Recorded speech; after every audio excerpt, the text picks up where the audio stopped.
Voting in 2020 is already different than any election before.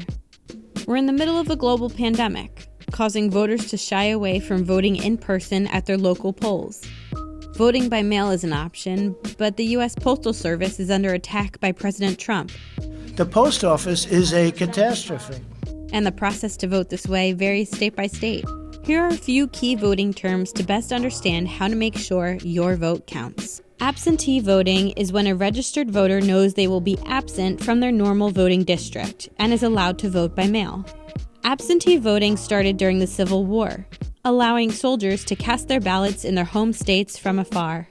Nowadays, college students and frequent travelers who aren't home on Election Day make use of absentee voting. It's become so common that in 34 states and the district, any voter can ask for an absentee ballot, even if they are physically able to vote in person.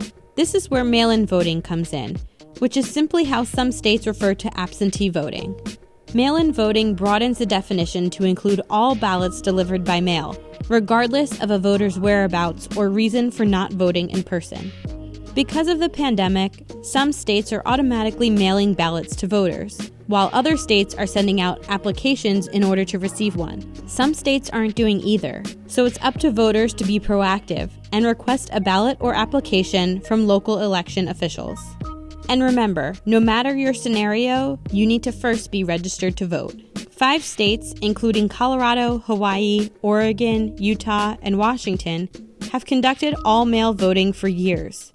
At least 4 other states are joining this list in 2020 and automatically sending ballots to all registered voters. Pro tip: just because you receive a mailed ballot does not mean you need to return it by mail. For speed and peace of mind, voters can opt to drop their ballot off in a secure drop-off box or at a local elections office. And lastly, as November nears, you'll hear a lot about early voting. This lets registered voters vote on specific dates ahead of Election Day.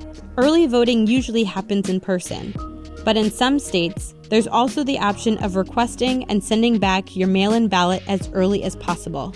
The Postal Service has warned of possible delivery delays in 46 states, and officials are increasingly worried about misinformation surrounding voting in general.